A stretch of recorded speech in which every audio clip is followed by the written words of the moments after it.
بسم اللہ الرحمن الرحیم، السلام علیکم۔ یہ ہمارے ایک دوست نے سوال کیا ہے کہ علی علیہ السلام نفس رسول ہیں، اس کے حوالے سے قرآن اور حدیث سے ہمیں بتائیں کہ علی علیہ السلام نفس رسول ہیں۔ تو اس حوالے سے میرے بھائی، یہ جو قرآن مجید کی سورہ آل عمران کی آیت نمبر 61 ہے، یہ تو بڑی واضح آیت ہے اور یہ محکم آیت ہے، اور اس حوالے سے تو بالکل نص آیت ہے علی علیہ السلام کے نفس رسول ہونے پر، ان رسول اللہ کی جان ہونے پر، یہ بالکل نص آیت ہے جس میں اللہ تعالیٰ فرماتا ہے کہ ابنا آنا و ابنا کم نسا آنا و نسا کم و انفسانہ و انفسکم ثم نبتہل فنجعل لعنۃ اللہ علی الکاذبین، کہ اے میرے حبیب، آپ بلا لو اپنے بیٹوں کو اور ان سے کہو کہ وہ بلائیں اپنے بیٹوں کو، آپ بلاؤ اپنی عورتوں کو اور وہ بلائیں اپنی عورتوں کو، اور آپ بلاؤ اپنے نفسوں کو، وہ انفسنا و انفسکم، وہ اپنے نفسوں کو بلائیں، آپ اپنے نفس کو بلاؤ، اور پھر آپ اور وہ مل کر جھوٹوں کے اوپر خدا کی لعنت کرو۔ اب اس آیت میں واضح طور پر رسول اکرم صلی اللہ علیہ وسلم اس آیت کی تفسیر میں اپنے سابقین کو لے کر گئے، ابنا انا و ابناکم کی تفسیر میں امام حسن علیہ السلام اور امام حسین علیہ السلام کو لے کر گئے، حالانکہ اس وقت وہ بہت چھوٹے چھوٹے سے تھے، ایک کی عمر 3 سال اور ایک کی عمر 4 سال تھی، اور آپ ان کو گودی میں اٹھا کر لے کر گئے۔ امام حسن علیہ السلام کا انگلی پکڑی ہوئی تھی، ہاتھ پکڑا ہوا تھا، اور امام حسین علیہ السلام کو گودی میں اٹھا رکھا تھا، اور ان کے پیچھے پیچھے سیدہ فاطمہ زہرا سلام اللہ علیہا باحجاب اور بنقاب جو ہے نا، وہ ان کے پیچھے پیچھے آ رہی تھی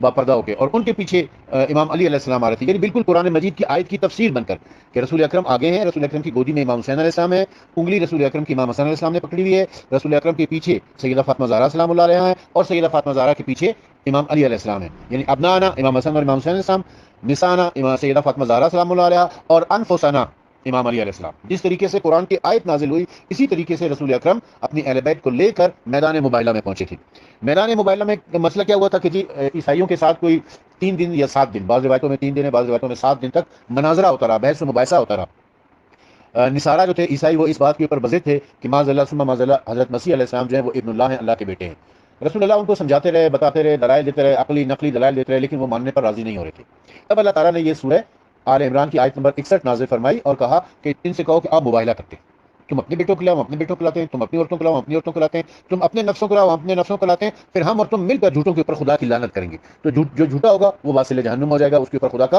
عذاب نازل ہو جائے گا، اسی وقت خدا کا عذاب اس کے اوپر نازل ہو جائے گا، اور وہ وہیں پر جل کر بھسم ہو جائے گا۔ تو رسول اکرم صلی اللہ علیہ وسلم جو ہے نا، اپنے ساتھ اپنے نفس کے طور پر، اپنے بیٹوں کے طور پر امام حسن اور امام حسین، اپنے خواتین کے طور پر سیدہ فاطمہ زہرا، حالانکہ اس وقت رسول خدا کی کئی ازواج زندہ موجود تھیں، اور لفظ نساء میں بیٹی بھی شامل ہے، بیوی بھی شامل ہے، بہن بھی شامل ہے، اور ماں بھی شامل ہے، مگر چلو بہن اور ماں تو رسول خدا کی تھی نہیں، تو اس وقت نہیں تھی، تو اس وقت جو ہے ازواج تو موجود تھی، مگر ازواج میں سے وہ کسی کو اپنے ساتھ لے کر نہیں گئے، صرف سیدہ فاطمہ زہرا سلام اللہ علیہ کو لے کر گئے۔ وجہ یہ تھی کہ ان کو ایسے لوگ چاہیے تھے جنہوں نے کبھی زندگی میں جھوٹ نہ بولا، کیونکہ یہاں جھوٹوں پر لعنت کرنی تھی۔ اگر زندگی میں کبھی بھی جھوٹ بولا ہوتا تو جو جھوٹوں کے اوپر لعنت ہوتی، وہ لعنت لوٹ کر آ سکتی تھی، یعنی سچے ترین جو لوگ اس وقت کائنات میں موجود تھے، رسول اکرم صلی اللہ علیہ وسلم ان کو لے کر گئے، یعنی جو صدیق و صدیقہ تھی، ان کو رسول خدا اپنے ساتھ لے کر گئے تھے۔ اچھا، یہ بات تو صرف ابھی تفاسیر کے اندر اگر ہم آ جائیں تو سینکڑوں تفاسیر جو ہے نا وہ اس حوالے سے بیان کی جا سکتی ہیں۔ مثلا تفسیر در منصور اس وقت میرے ہاتھ میں ہے، اس کی جلد نمبر 2 صفحہ نمبر 109 کے اوپر اسی آیت کی تفسیر میں متعدد روایات لکھی ہوئی ہیں جو سب اس بات پر دلالت کرتی ہیں کہ رسول اکرم صلی اللہ علیہ وآلہ وسلم اپنے ساتھ نفس رسول کے طور پر علی علیہ السلام کو، نساء کے طور پر فاطمہ زہرا سلام اللہ علیہ کو، اور بیٹوں کے طور پر امام حسن اور امام حسین علیہ السلام کو لے کر گئے۔ میں ان کی پکچر بنا کر آپ کو سینڈ کر دوں گا۔ اچھا، اس کے علاوہ جو ہے نا، اگر آپ دیکھیں کہ احمد رضا خان بریلوی کا ترجمہ کنز الایمان، جو بریلوی مکتب فکر کے لوگ ہیں وہ اچھے طریقے سے جانتے ہیں، یہ اس کی بھی پکچر میں انشاءاللہ آپ کو سینڈ کر رہا ہوں۔ اس میں بھی دیکھ لیں کہ وہ لکھتے ہیں کہ رسول کریم صلی اللہ علیہ وسلم کی خدمت میں حاضر ہوئے تو انہوں نے دیکھا کہ حضور کی گود میں تو امام حسین ہے اور دست مبارک امام حسن کے ہاتھ میں ہے، اور فاطمہ اور علی حضور کے پیچھے پیچھے آ رہی ہیں، اور حضور سب سے فرما رہے ہیں کہ جب میں دعا کروں تو تم سب آمین کہنا۔ نجران کے سب سے بڑے نصرانی عالم یعنی پادری نے جب ان حضرات کو دیکھا تو کہنے لگے کہ اے جماعت نصارہ، میں ایسے چہرے دیکھ رہا ہوں کہ اگر یہ لوگ اللہ کے پہاڑ کو ہٹا دینے کی دعا کریں تو اللہ تعالیٰ پہاڑ کو جگہ سے ہٹا دے گا، ان سے مباہلہ نہ کرنا، ہلاک ہو جاؤ گے، اور قیامت تک روئے زمین پر کوئی نصرانی باقی نہ رہے گا۔ یہ سن کر نصارہ نے حضور کی خدمت میں عرض کیا کہ مباہلہ تو ہماری رائے نہیں ہے۔ آخر انہوں نے جزیہ دینا منظور کیا، مگر مباہلے کی تیار نہ ہوئے، اور مباہلے کی تیار نہ ہوئے۔ تو سید عالم صلی اللہ علیہ وسلم نے فرمایا کہ اس کی قسم جس کے دست قدرت میں میری جان ہے، نجران والوں پر عذاب قریب ہی آ چکا تھا، اگر وہ مباہلہ کرتے تو بندروں اور سوروں کی صورت میں مسخ کر دیے جاتے، اور جنگل آگ سے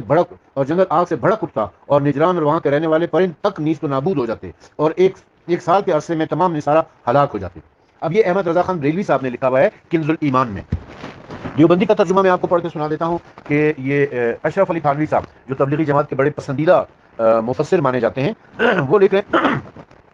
لکھتے ہیں کہ عیسیٰ علیہ السلام کے مقدمے میں کلام کی نوبت آ پہنچی، اس وقت یہ آیت نازل ہوئی، آپ نے ان کو اس مضمون کی خبر دی، اور خود ماں حضرت فاطمہ، حضرت علی، امام حسن اور امام حسین کے تشریف لا کر مباہلے کے لیے مستعد ہوئے۔ شرجیل، جو کہ عیسائیوں کے پادری کا نام ہے، شرجیل عیسائیوں کے پادری کا نام ہے، شرجیل نے یہ دیکھ کر اپنے دونوں ہمراہیوں سے کہا کہ تم کو ان کا نبی ہونا معلوم ہے، نبی سے مباہلہ کر کے فلاح نہیں ہو سکتی ہے، ہم سب بلا شبہ ہلاک ہو جائیں گے۔ ان دونوں نے کہا کہ جیسی رائے شرجیل بولو گے، رائے یہی ہے کہ انہی کی رائے کے موافق ان سے صلح کر لو۔ چنانچہ آپ نے عرض کیا گیا اور آپ نے جزیہ لینا قبول کر لیا۔ یہ بریلوی کا ترجمہ، ہم نے دیوبندی کا ترجمہ آپ کی خدمت میں پیش کر دیا۔ اب آ جاتے ہیں جی اسماعیل میرٹھی صاحب۔ اسماعیل میرٹھی صاحب جو ہے وہ بھی اس حوالے سے لکھتے ہیں۔ اسماعیل میرٹھی چونکہ نہ دیوبندیوں میں شمار ہوتا ہے نہ بریلویوں میں شمار ہوتا ہے، لیکن ہے اہل سنت عالم، تو ان کا جو ہے نا وہ ترجمہ بھی میں آپ کو پڑھ کے سنا دیتا ہوں۔ ترجمہ نہ تفسیر: جب اس مثال کے سمجھانے پر بھی وہ نہ سمجھے تو اللہ کے حکم سے حضرت صلی اللہ علیہ وآلہ وسلم نے ان لوگوں سے قسمہ قسمی کرنی چاہیے کہ جس کو عربی میں مباہلہ کہتے ہیں، اور آپ اپنی صاحبزادی یعنی فاطمہ زہرا اور نواسوں یعنی حسن اور حسین اور چچا زاد بھائی اور داماد یعنی حضرت علی کرم اللہ وجہہ کو لے کر قسمہ قسمی کے لیے شہر سے باہر تشریف لے گئے، مگر نثارہ نجران بھاگ کھڑے ہوئے، اور اس میں کوئی شک نہیں کہ اگر حضور کی مخالفت پر قسمہ قسمی کرتے تو مزہ بھی خوب ہی چکتے۔ اچھا، اس کے علاوہ اگر آپ دیکھیں تو حافظ فرمان علی شاہ نے جو تفسیر لکھی ہے کہ حضرت عیسیٰ کے بارے میں نجران کے نصارہ کو حضرت رسول نے لاکھ سمجھایا کہ ان کو خدا کا بیٹا نہ کہو، حضرت آدم کی مثال بھی دی، مگر ان لوگوں نے ایک نہ سنی۔ آخرکار آپ نے حکم خدا سے قسمہ قسمی ٹھہرائی جسے مباہلہ کہتے ہیں، اور یہ قول و قرار ہوا کہ فلاں جگہ فلاں وقت پر ہم اور تم اپنے اپنے بیٹے، عورتیں اور جانوں کو لے کر جمع ہوں گے، خدا سے عذاب کا خواستگار ہوں گے۔ جس دن یہ مباہلہ ہونے والا تھا، اصحاب بن سنور کر در دولت پر اس امید پر جمع ہوئے کہ شاید آپ ہمراہ لیں، مگر آپ نے تڑکے حضرت سلیمان فارسی کو ایک سرخ کمبل اور 4 لکڑیاں دے کر اس میدان میں ایک چھوٹا سا صاحبان کھڑا کرنے کو روانہ کیا، اور خود اس شان سے برآمد ہوئے کہ امام حسین کو بغل میں لیا، امام حسن کا ہاتھ تھاما اور جناب سیدہ کو اپنے پیچھے لیا اور حضرت علی کو ان کے پیچھے۔ خلاصہ یہ کہ آپ نے بیٹوں کی جگہ نواسوں کو اور عورتوں کی جگہ اپنی صاحبزادی جناب فاطمہ کو اور اپنی جان کی جگہ حضرت علی کو لیا، یعنی اپنے نفس کی جگہ پر حضرت علی کو لیا، اور دعا کی کہ خدا بندہ ہر نبی کی اہل بیت ہوتے ہیں، یہ میری اہل بیت ہے، ان سے ہر برائی کو دور اور پاک اور پاکیزہ رکھ۔ الغرض جب آپ اس شان سے میدان میں پہنچے تو نثارہ کا سردار آفس اور شرد کو دیکھ کر اپنے لوگوں سے کہنے لگا کہ خدا کی قسم اس ایسے نورانی چہرے دیکھ رہا ہوں کہ اگر یہ پہاڑ اپنی جگہ سے ہٹ جانے کو کہیں گے تو یقیناً ہٹ جائے گا۔ اس میں خیریت ہے کہ مباہلہ سے ہاتھ اٹھاؤ، ورنہ قیامت تک نسل نثارہ سے ایک نہ بچے گا۔ آخرکار ان لوگوں نے جزیہ دینا قبول کیا۔ تب آپ نے فرمایا کہ واللہ اگر یہ لوگ مباہلہ کرتے تو خدا ان کو بندر سور کی صورت میں مسخ کر دیتا اور یہ میدان آگ بن جاتا، اور نجران کا ایک متنفذ حتیٰ کہ چڑیاں بھی نہ بچتی۔ یہ حضرت علی کی اعلیٰ فضیلت ہے کہ نفس رسول خدا کا حکم قرار پائے اور تمام انبیاء سے افضل قرار پائے۔ اچھا، یہ تو تفاسیر کے حوالے سے میں نے آپ کو بتایا کہ تمام اہل سنت کی تفاسیر کیا کہتی ہیں۔ اب کہیں وائس نوٹ بہت لمبا نہ ہو جائے، اس لیے میں صرف ایک حدیث کی صرف ایک کتاب ہے، ارحج المطالب فی مناقب علی بن ابی طالب، مولانا عبید اللہ امرتسری کی، جو سابق پبلیکیشن لاہور سے شائع ہوئی ہے، اس میں سے ایک دو روایات آپ کو پڑھ کے سنا دیتا ہوں۔ حضرت سعد بن ابی وقاص رضی اللہ تعالیٰ عنہ سے روایت ہے کہ جب یہ آیت کریمہ کے پس کہہ دو آؤ برائے ہم اپنے بیٹے اور تمہارے بیٹے اور ہم اپنی عورتیں اور تمہاری عورتیں اور ہم اپنی جان اور تم تمہاری جان کو، پھر جھوٹوں پر خدا کی لعنت نازل ہو، تو حضور نے جناب علی اور سیدہ اور حسنین علیہ السلام کو بلا کر کہا کہ اے میرے پروردگار یہ میری اہل بیت ہیں۔ دوسری روایت حضرت جابر بن عبداللہ رضی اللہ تعالیٰ عنہ سے روایت ہے کہ انس و سنہ سے جناب سرور عالم اور ابناء حسن حسین اور نسانہ سے سیدہ فاطمہ زہرا سلام اللہ علیہا مراد ہیں۔ اور اسی طریقے سے یہ تیسری روایت جو ہے اس میں بھی یہی ہے کہ اس شخص کو دیکھو جو میری جان کی نسبت مجھ سے پوچھتا ہے۔ چوتھی روایت میں دار قطنی روایت کرتے ہیں کہ شورا کے روز جناب امیر علیہ السلام بغرض اتمام حجت اہل شورا سے فرمایا کہ میں تمہیں خدا کی قسم دے کر پوچھتا ہوں کہ میرے سوا تم میں سے کوئی ایسا شخص موجود ہے جو رشتے میں حضرت کا قریبی ہو اور کسی شخص کی جان کو آپ نے اپنی جان قرار دیا ہو اور کسی کے بیٹے کو اپنے بیٹے بنایا ہو؟ سب نے کہا باخدا آپ کے سوا کوئی ایسا نہیں ہے۔ تو یہ جو روایات میں نے آپ کی خدمت میں پیش کی، قرآن کی تفاسیر اور احادیث پیش کی، یہ سب ہمیں یہ بتا رہی ہیں کہ علی علیہ السلام جو ہے وہ نفس رسول کے طور پر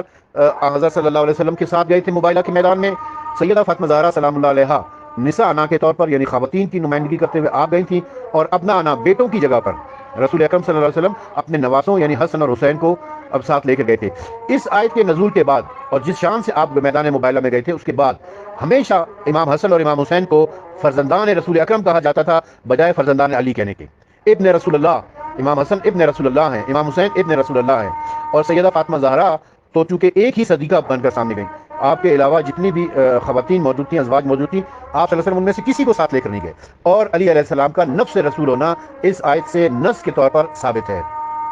تو میرے بھائی آپ کے سوال کا مختصر سا میں نے جواب دیا ہے۔ اس حوالے سے تفصیل تو بہت زیادہ ہے، اگر ہم بیان کرنا شروع کر دیں تمام تفاصیل سے تو بہت طویل ہو جائے گا۔ بہت شکریہ آپ کا۔